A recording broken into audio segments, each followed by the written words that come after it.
Pagi, kita udah semua. Saya sangat senang Pak Madi tadi marahin Pak.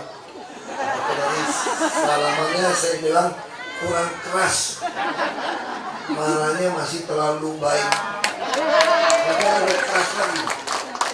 Saya kemarin waktu peresmian taman di R Petra itu di Borobudur, itu ada bule orang Inggris, udah tinggal di sana lama. Itu pohon dia yang nanam 5 tahun. Dia bisik-bisik ini sama saya. Persoalan bangsa kita ini sebetulnya, pinter buat, nggak bisa ngerawat. Nggak tahu menurut saya karena sebagian dipengaruhi karena memang nggak butuh. Otaknya itu proyek sebetulnya. Bagaimana kalau rusak, proyek lagi, duit lagi keluar. Makanya taman di Jakarta, kita butuh ruang terbuka hijau 30%, itu nggak pernah capai 10% itu. Jadi didudukin orang tanahnya, diambil alih, macam-macam ini. Ini fakta di Jakarta. Terus beli lahan. Ini Bapak Ibu kan banyak saksi. Kalau masyarakat ikhlaskan menjual lahan, saya tahu betul masyarakat banyak malahan itu mewakafkan. Jangankan duit, diwakafkan. Banyak orang-orang seperti itu. Ini kita mau minta beli lahan. Masjid, musola, surau yang sempit, saya bilang, kenapa kiri kanannya orang kan udah mau setengah mewakafkan. Kita beli aja dari dia, dibongkar, jadi taman supaya masjid, surau, musolanya jadi besar. Sampai hari ini enggak, termasuk taman. Kenapa bisa beli?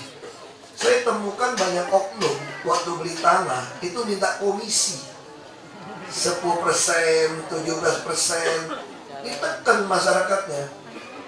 Padahal masyarakat itu kan kalau jual tanah aja 2,5% rela kasih agen properti. Pas saya tangkap balikin ke saya, kan Bapak yang nyuruh 2,5% boleh. Kurang ajar tuh. Kenapa saya kan boleh?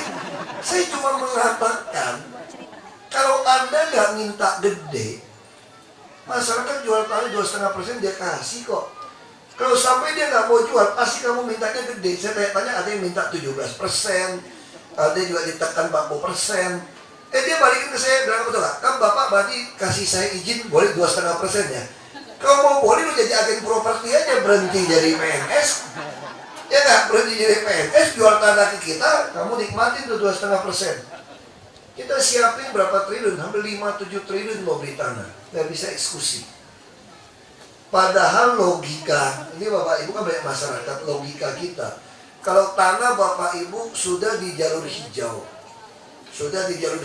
ini, bersertifikat lagi, dibeli dengan harga yang pantas, bisa harga pasar, harga NJOP pun sudah mendekati harga pasar. Kira-kira dijual nggak tanahnya? Beli tempat lain lagi? Jual. Kalau nggak jual, nggak bisa diapa-apain di tanah, udah kena hijau. Nah pertanyaan saya, ada berapa puluh hektar lahan di Jakarta yang bersertifikat yang di atas lahan hijau, kenapa kita nggak bisa beli? Karena ada unsur komisi sebetulnya. Saya tanya, misalnya ada orang kaya, dia kena hijau, ditekan-tekan, mau jual nggak dia? Nggak mau. Sama kayak Dan Mogot, ini sebagai kena hijau, ada pabrik mau tutup nih, NJOP bagus, dia mau jual ke kita. Dia datang ke saya depan, kasih surat, tulis surat saya bilang. Tahu nggak dia bilang berapa? Saya nggak tahu nilainya nanti berapa ratus miliar. Dia bilang begini, saya ikhlas sumbang 50 miliar buat Bapak kalau beli tanah saya ini, karena nggak bisa pakai tanahnya. Langsung saya bilang kalau betul mau nyumbang, potong harga aja. Nah bayangin kalau nggak ketemu saya, ketemu oknum 50 miliar, ya udah sumbang 10 aja, 40 masuk kantong sini. Nah itu yang kacau, malah bisa lebih kasar lagi, sumbang 50, jangan-jangan ditekan 100 mau juga, menekan. Jadi ini proses kenapa menurut saya ruang terbuka hijau di Jakarta begitu bermasalah. Belum lagi didudukin, belum lagi ada dulu ya oknum RW, RT, oknum RW lah umumnya, kerjasama sama oknum lurah, camat, nyewain tempatnya, bikin lapak, bikin macam-macam. Nah ini yang masalah. Nah sekarang kita lihat proses ngurus lahan beli aja masalah. Padahal menurut saya nggak ada masalah beli lahan. Duit ada, surat ada, tinggal tanya BPN. Malahan kalau mau lebih cerdas lagi, mau capek sedikit, bisa nggak tanya sama BEM di tata kota? Kalau saya penataan kota kita ya, penataan kota kita, di situ jelas. Tahu nggak tanah siapa yang kena hijau? Ada peta yang hijau kan? Tinggal undang BPN, tinggal bilang ini yang kena hijau ini punya siapa? Lurah juga tahu punya siapa. Langsung minta mau jual nggak daripada Anda kena hijau. Jadi hijau kita langsung 30% kecuali nggak ada duit. Ini ada uang kok tiap tahun selalu jadi sisa lebih penggunaan anggaran silpa. Jadi beli tanah aja sisa. Ini kan aneh Jakarta. Makanya saya harap jajaran dari Dinas Taman dan Pemakaman ini harus kerja keras nih. Kalau enggak, aku udah dalam pikiran saya ini udah kebawa-bawa tidur nih. Mau aku pecatin semua loh. Eselon 2, 3, 4. Aku udah sebel udah. Ini sudah kesel. Makanya aku angkat camat lurah aja yang ngerti wilayah jadi kepala dinas taman. Ngapain pakai arsitek landscape? Panggil aja orang. Saya yakin banyak sekali arsitek, malah untuk desain. Mereka mau nyumbang nggak bayar. Asal di taman itu ditulis desain oleh arsitek apa, nggak bayar. Ini saya dapat desain rumah toilet 21 buah oleh 21 arsitek, nggak bayar. Nanti saya ingin semua taman yang besar itu harus dilengkapi toilet yang bersih seperti orang Jepang dong. Masa kita kalah sama orang Jepang, orang Korea, toiletnya bersih, wangi. Saya bilang kalau daerah yang agak panas, pasang AC sekalian. Ini penting. Kenapa? Wah, istri saya protes sama saya. Lu ngapain lu pasang AC? Emang kamar mandi lu pakai exhaust. Saya jawab istri saya santai aja. Kalau ada AC, waktu ngepel basah itu cepat kering. Ini pertama. Terus kedua, saya ingin pegawai itu tunggu di dalam toilet supaya nggak panas. Kalau dia di dalam toilet, kalau orang bau dia tahan nggak? Nggak tahan. Jadi pasti dia akan jaga toiletnya bersih. Tapi kalau panas, bau keteknya nggak tahan juga di WC. Kan dia kerja kan? Kalau dia kerja terus dia keringatan, bau ketek kemana-mana. Kita masuk ke WC pingsan di dalam nanti. Jadi itu logikanya gitu loh. Jadi kalau dia di dalam seperti itu, tungguin. Terus untuk apa dia tunggu di dalam? Gak tahu oknum ibu-ibu, gak semua. Paling demen nyolong tisu di toilet. Aku juga bingung gitu. Kalau lihat tisu itu, ada catatan pasti mau dikantongin gitu. Nah kalau ada penjaga, begitu dia keluar, CCTV pasang di luar. Supaya tahu siapa yang keluar masuk toilet. Jangan di dalam toilet CCTV-nya. Nanti Pak Wali pelototin CCTV toilet dulu. Bahaya. Ya kan, jadi ini mesti pasang. Jadi dia bisa tungguin. Kalau orang itu keluar dari toilet, langsung dilihat. Tisunya masih ada nggak? Kalau udah nggak ada, kubang. Ini juga bagus menambah lowongan kerja kan? Saya yakin kalau misalnya saya kerja ngurusin toilet, tinggal di dalam, saya pengen nggak toilet itu bau? Nggak tahan saya kalau tunggu di dalam. Coba lihat, kenapa toilet di hotel, di mall gitu bersih? Pegawainya ada di dalam. Langsung keluar, langsung bersih, langsung keluar bersih. Nah kalau kita di Jakarta punya seperti ini luar biasa. Saya ketemu, ini ide ini timbul tuh apa teman? Saya makan malam dengan orang kaya raya dari Arab Saudi. Ini doktor ini. Kaya raya, punya di Laut Merah dia punya budidaya udang. Ekspor ke Jepang, ke Amerika udangnya. Dia makan malam sama dia. Dia muji saya gini, saya sampai senyum-senyum. Kayaknya salah lokasi deh dia. Dia bilang gini, waduh kami sangat terkesan dengan Jakarta. Terkesan apanya saya tanya? Toiletnya bersih, wangi katanya. Terus saya pikir, wah ini pasti salah lokasi nih. Terus saya tanya, nggak salah. Istri saya pun muji. Terus saya tanya, kemana? Itu loh, di Grand Indonesia Mall. Pantasan, dong baru gua ke taman. Saya pikir ke toilet balai kota aja kamu pingsan di situ. Jangankan toilet umum yang balai kota aja bisa pingsan. Terus saya pikir, wah ini ketahuan salah lokasi dong. Terus dalam hati saya, ini semua masih bagus ini. Kalau dia datang lagi, dia sering ngomong tuh Pak, di Arab saja toilet itu tidak sebersih yang ada di, yang saya naik haji kan udah tahu kan, nggak sebersih. Nah ini penting, perawatan nggak ada toleransi. Saya udah ulang-ulang untuk para lurah, camat, wali kota, saya ingatkan asisten. Anda ini estate manager, manajer wilayah. Ini masuk pengawasan lurah, tapi adanya kan di taman. Mereka itu konsultan kontraktor kita. Kalau macam-macam marahin, bawa ke Rapim. Masih ngeyel juga bawa ke Rapim Senin di balai kota. Ke dalam masalah juga bantu laporan kelu. Kalau kelamaan, udah ganti aja cadangan. Udah pemanasan, ngapain pusing. Langsung ganti aja, udah males kita udah nunggu lama-lama. Jadi wali kota mau nilai lurah juga gampang, lurah camat. Kalau wilayahnya dapat laporan terus, berarti lurahnya nggak benar. Nah, jadi saya tidak mau taman diresmikan sama kayak kalender kemarin kan. Masa nggak ada yang tahu? Saya mana bisa ngurusin ratusan taman. Itu lurah dong yang lihat. Sama pompa-pompa kayak kemarin. Saya sengaja datang di Pasar Gembrong. Saya tanya, kenapa bisa tergenang sampai 20 cm? Jawabnya santai aja. Digigit tikus kabelnya. Jadi pompanya nggak mau menyala. Terus saya pengen lihat segede apa nih tikusnya. Kabelnya lebih gede dari ini kok. Wah ini tikusnya tikus gede nih, lumayan ini. Bisa jualan kita nih, tangkap di tikus.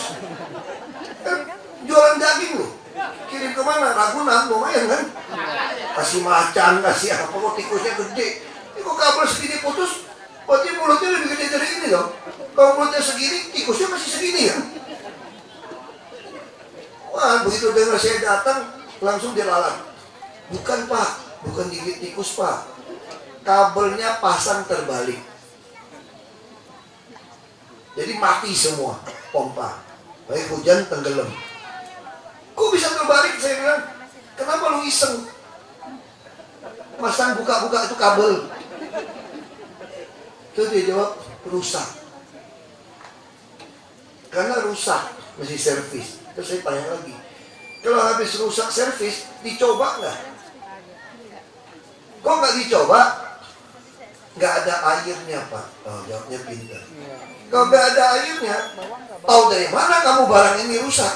Kemarin kan masih pompa. Jawab lagi ke saya, oh masalahnya rusak karena kabel di atas kebakaran, ada orang bakar sampah.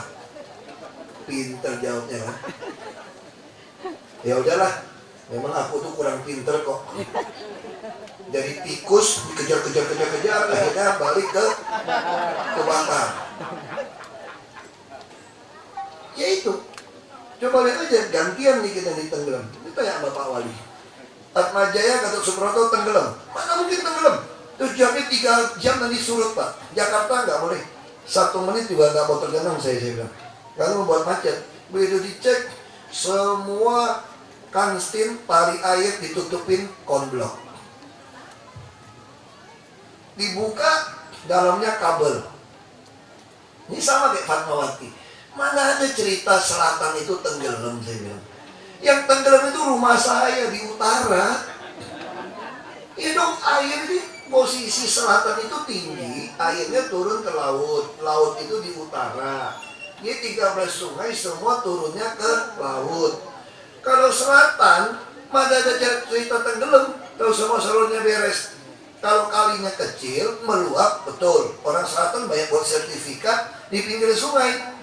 Mungkin gara-gara corona dulu dibuat rumah. Coba di Jakarta Selatan nih, banyak rumah tuh langsung tembok sama sungai. Nah itu kan kalau terlalu banyak kiriman, paling meluap sebentar, larinya kemana kalau semua lancar? Ya ke utara. Yang bahaya itu utara. Rumah saya kalau tenggelam tuh dia yang tenggelam. Nggak ada cerita. Nah kalau di Embung gimana? Selatan. Selatan resapan juga baik. Nggak usah bikin sumur-sumur resapan pakai bor ngabisin duit 100 juta, lelang-lelang. Kirim eskavator, kayak model kampung saya, gali aja sampai 6 meter, masukin box carpet, tutup. Nyerap nggak airnya selatan? Yang nggak bisa tuh utara. Jadi apa yang susah di selatan? Paling meluap sebentar. Nah kayak ITC Fatmawati, kurang ajar kan, jembatannya patah. Saya kan cari, untung ada PPSku, Camat Lurah sekarang ada pasukan turun. Cari sampai tahu. Jadi laporan, di dalamnya ada ban mobil baru. Betul kan Pak Wali kan?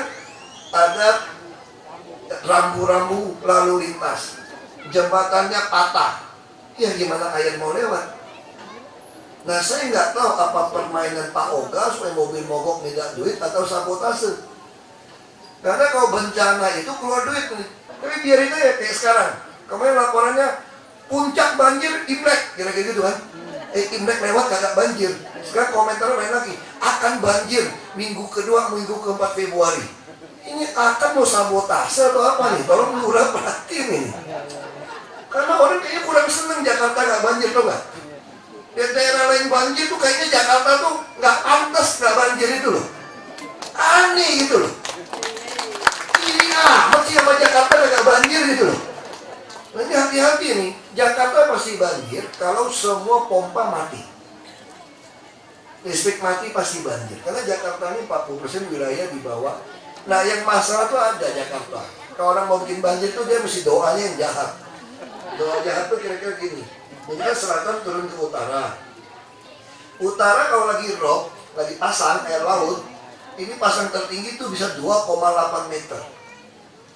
Kalau pasang dari 2,8 meter, rumah saya pun masuk karena temboknya kurang tinggi. Temboknya lebih aman, jadi sekarang temboknya pas-pasan tinggal 10-20 cm. Nah Cilincing sampai Tanjung Priok pasti tenggelam. Waduk Pluit bisa bermasalah juga karena Muara Baru semua utara ini nggak pernah ditanggul. Kan logika, air laut pasang 2,8 meter, ya bikin tanggul 3,8, ada 1 meter serapnya. Nah dikerjain nggak? Nggak pernah dikerjain. Nah tahun ini kami akan kerjain dengan pusat kira-kira dari Cilincing Tanjung Priok 2,8 km, tinggi 3,8, lebar tanggul 20 meter. Saya ingin agar mobil bisa lewat. Nah yang di Muara Baru, di Nisam Zaman, kita akan bikin tanggul juga kira-kira mungkin hampir 1,8 km berapa. Sekaligus dilebarin kan tanggul. Tanggulnya 5 meter aja, nggak usah lebar. Karena nggak perlu lewatin mobil, hanya nutupin pasar ikan Muara Baru. Kita dapat tanah 10 hektar kalau ditutup. Nah saya mau bikin apartemen, termasuk tempat usaha, termasuk gudang, taman untuk mindahin orang-orang dari Waduk Pluit. Nah kita sama, saya balik ke soal taman ini. Jadi saya tidak mau dengar lagi tamannya jelek, WC-nya jelek, masukin banyak alat permainan. Ini juga bisa berfungsi seperti air petra. Tentu beda dengan air petra. Untuk yang datar, saya lebih cenderung bangun air petra. Kenapa? Saya ingin orang kawinan, hajatan di situ juga. Di situ PKK juga melatih dasa wisma. Jadi masyarakat, lurah camat juga melatih 5 tertib. Dan PKK camat ada di situ juga. Mau pengajian di situ, mau nyusui ada di situ.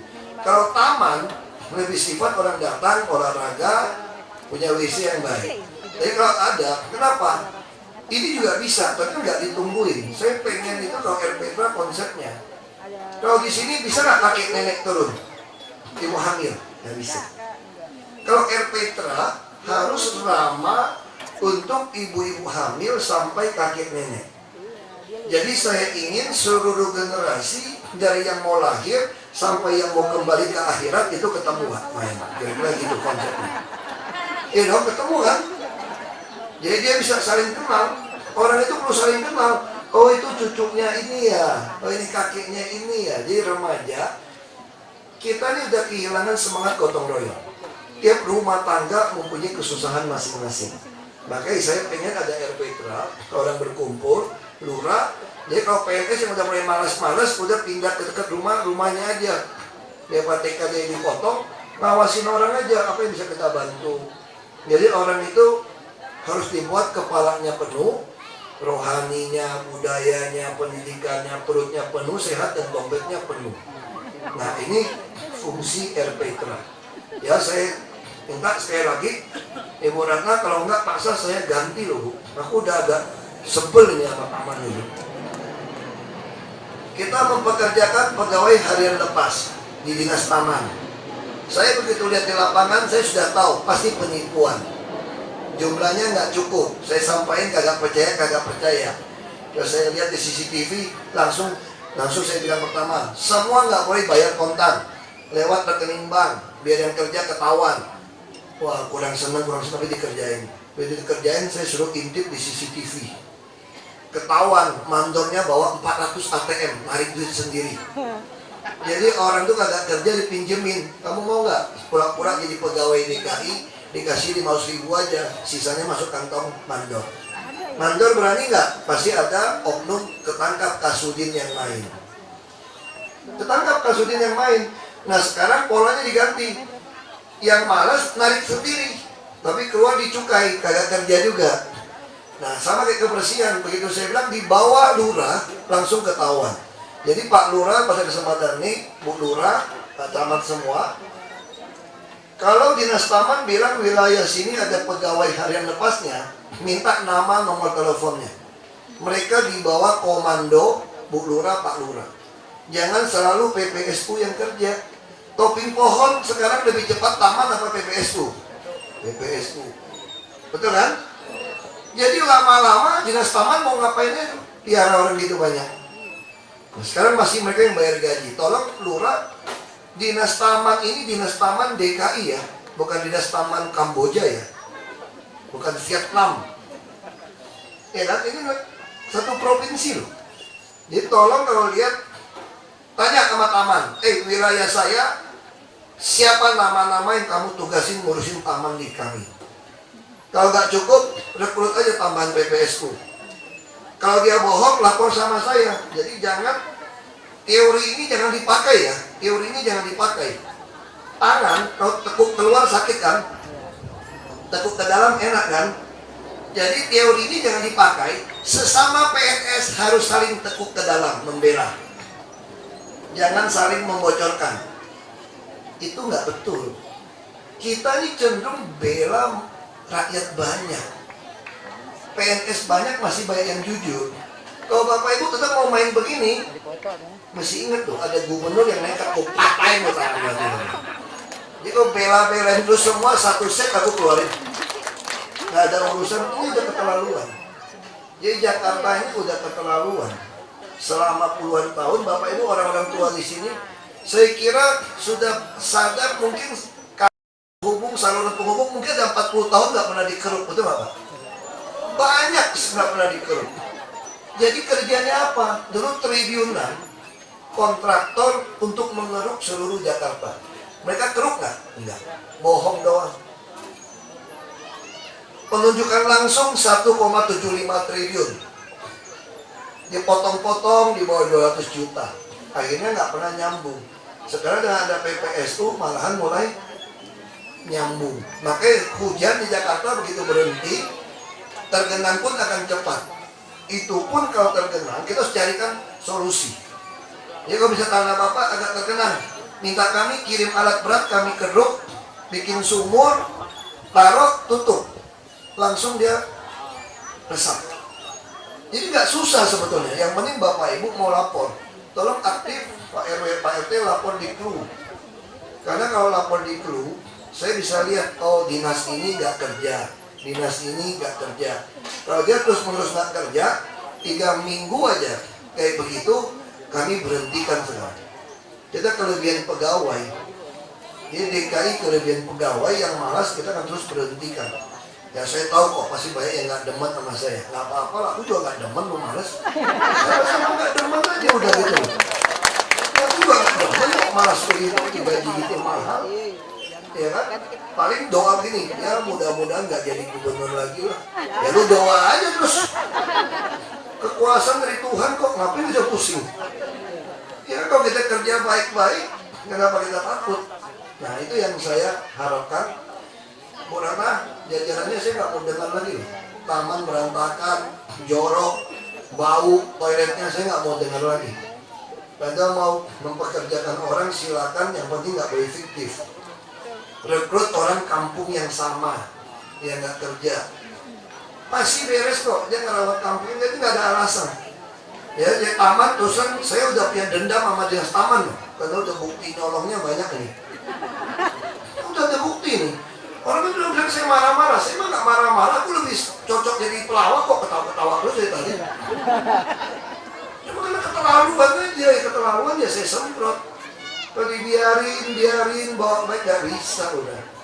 Jadi Jakarta itu kan banyak yang mau jadi gubernur. Gak usah terlalu pintar jadi gubernur, otaknya biasa-biasa aja, ototnya masih kenceng. Otot jantung, otot kaki, otot tangan. Karena semua Jakarta ini paling lengkap. Duit ada, orang pintarnya banyak, bukan pintar dukun ya. Orang pintar itu ngerti masalah gitu ya. Masalah tahu, solusi tahu. Masalahnya apa? Enggak ada.